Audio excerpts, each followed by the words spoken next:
Fox 5 Amplified here with Mariah Jonos from the Fox 5 Sports Department. Thanks for being with us. Thanks for having me. Lots going on in the sports world. We'll get to the new show that you guys are doing on a daily basis here in a moment, but let's talk about the news that's coming out today. NBA bringing a team, hopefully, to Las Vegas.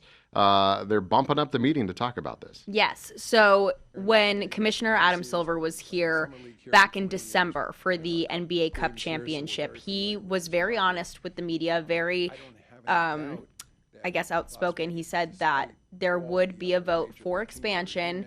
It would likely take place over the summer at NBA Summer League, which also happens here as well. And he had said the two cities they were focused on were Las Vegas and Seattle. So how fitting that the vote would be here this summer. Now they are moving that vote up to the first Board of Governors meeting taking place next week here in March. And to me, not that this is set in stone or Commissioner Adam Silver came out to say this, but to me, my interpretation is that they want to get the ball rolling on this. There's been a lot of support amongst team owners to expand, and I feel like they just want to get things moving, so they moved it up to this Board of Governors meeting rather than waiting until July, because as they said, the start date that they would like is 2028-2029 season, which is fairly soon. That's also when the A's are coming to town. That's when the city is hosting the Final Four for March Madness. So 2028 is a big year if the vote does happen and it gets approved. Which makes sense, but you still have to think about the infrastructure and everything. Yeah. I mean, now I guess the team could come and play somewhere different until they get a permanent home. But now when you're talking about Seattle or Las Vegas, not an either or, this could be both could get one, right? Yes. So the way that it is it's exclusively Las Vegas and Seattle, no one else. So it's either those two cities get a team or nothing happens and no one gets a team. So the argument is, will it happen now or will they have to push it down the road should the bids just not match up or the numbers be too high? Right now, it's expected that it'll cost each team, Seattle and Vegas, $7 to $10 billion for this to happen. However, NBA money is stupid like that. It is insane. They do, in fact, have it. You'd think like, oh my God, they're going to break the bank. We were talking about the A's. Who wants to pour $2 billion into a stadium? It's going to be coming from the taxpayers. No, with the NBA, it's different. They have this money. Their pockets are deep in that league. They have generated so much revenue, so it actually wouldn't really be an issue, even though that is a stifling number to the average person. And what are they looking at when they look at the possibilities for teams? Obviously, Seattle used to have a team. Yes. Vegas would be new to that, but they're probably looking at the success that the Aces have had here, and then is the infrastructure there for a team? Yes. So a lot of it is public survey or stakeholder survey, seeing how much interest there is in bringing a team to the market, and then they have to get into the economics of it all and what would actually make sense financially. The NBA has been coming to Vegas for over 20 years. At this point, it has seen massive success. The amount of crowds that show up for NBA Summer League at the Thomas and Mack, obviously the Aces have done incredibly well. That season ticket package is sold out. There's a wait list for it every single year. And obviously the support for Runnin' Rebels and UNLV athletics may have dropped off in recent years, but it all started with the Jerry Tarkanian days back in the 80s and 90s. So there has been a hunger for a professional basketball team here. It's surprising to me that it's the last of the four major teams to get to this city, but I know that it will be welcomed. I know it will be successful. NBA Commissioner Adam Silver has no doubt about that either. It was just a matter of timing. And this is seeming to work out pretty well should they get it going here. And who makes is it a board of owners, or how does it work? So it's like NFL would be a board of owners. Right. So they would need 23 out of 30 votes for it to happen. A lot of the owners seem to be on board for it. There has been also such a desire to bring back the Seattle team as well, that fan base, just the good old days of the Sonics. Everyone wants to see them back. They're not just going to bring one team into the league. You got to have it at least be an even number here. So they have to add two teams. You might as well bring in Vegas when we already have the NBA Cup here every year. People are looking for reasons to watch professional basketball in Vegas, and this gives them the opportunity. Yeah, and I think, basketball games are a little bit shorter than football or baseball. So if you kind of plan it in your day and you want to still get out and do the rest that Vegas offers you, it's easier to get into a basketball game. Yeah. That kind of brings us to one of the other things. The rumors are swirling around about where they would put a stadium. Yes. So obviously plenty of spots they could go.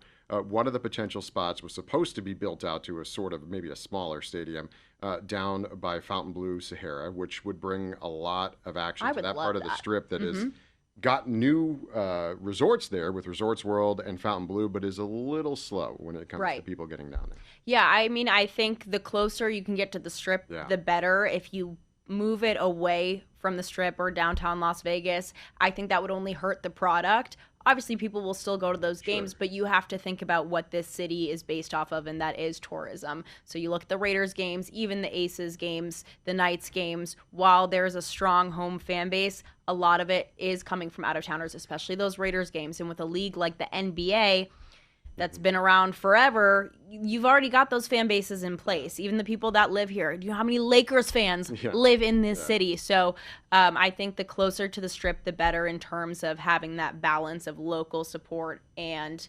out-of-town support.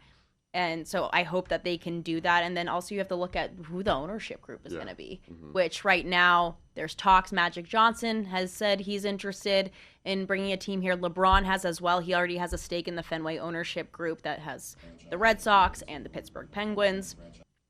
So he's already part of an ownership group. That could very well be part of it because come 2028, I'm not expecting LeBron to still be in the league. So obviously, if he's still playing, different story. Shaquille O'Neal has also expressed interest. He's always here. He's here for the UFC fights and any red carpet events. So those are three huge names. That whatever team comes here, any of those guys are involved, it's clearly going to be in good hands when you got any of those legends at the helm. And they could be, you were mentioning the date of 2028, they could really be rushing it towards that because of everything else going on. Whether or not, like I said, the team is up and running in its own arena by then or using some other place, I think it's like the cross-promotion that you can do with all those other events coming up. Absolutely. Like, hey, we got a new team.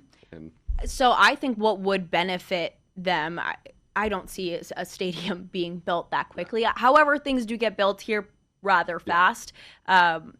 I think there would need to be maybe a discussion with Knights owner Bill Foley on splitting T-Mobile Arena, kind of like Madison Square Garden does, like TD Garden in Boston does. There is room for both a hockey and NBA team in one building, at least to start things out while something gets built. I think that would be in his best interest, especially if this NBA team, again, I just said the NBA has deep pockets. If they're willing to pay him a good price to split the arena, I don't see why not. Yeah, and there's enough seats in there. It would be it's a good, prime location. Yeah. Oh, yeah. You can't really beat that.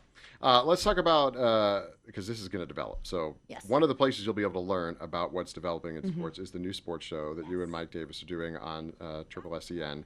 Tell us about that. Yes, so Silver State Sports Live daily, 2 p.m. We are covering everything under the sun, Vegas sports, the latest headlines of the day. Every day we come in and build the show from scratch. There is no repeating. We always have guests on from all over Vegas sports media, maybe people from the Las Vegas Sun, independent media writers around town. So you get a little bit of everyone's coverage. We also incorporate the entire sports department as well. So while Mike and I hold it down in studio, we still got Paloma on the show, Vince, Kevin, everyone that everyone loves is involved in some capacity. But yeah, it's really great. It's kind of like a Sports Center meets Get Up. So we obviously have the headlines of the day, but then we also get into some discussions and go off script a little bit and have some debates.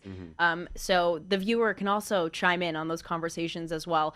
So it's a very exciting show. It is our new baby. We are working so hard on it, but it is so much fun. And the feedback has been so positive and so overwhelming from the viewers that we have had in the few weeks that this has ramped up here. Well, because you mentioned those other shows, but those are obviously all national. So right. This is focusing just on Vegas sports, allowing you and the viewers to react in real time to what's happening out there. So, like, for example, today, it was probably all about basketball. Exactly. And you know, when that Max Crosby news hit, I mean, it was a great time to launch the show because we had plenty to talk about, and the story was changing daily. And with that, you know, people were dialed in because we had people from that are fully covering the Raiders season long. They could chime in and tell us what they were hearing around the facility. We could weigh in with how we were feeling about the Crosby news, putting a little emotion behind it. So there has been no shortage of sports news in the past few weeks since the show has gotten up and running, and I don't expect it to die down anytime soon. Not with everything we're talking about. No, absolutely not. Is there new I wasn't expecting this announcement this morning, but you know what? You wake up and you say, it's going to be a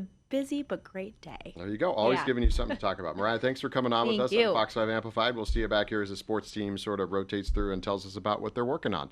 We'll see you next time.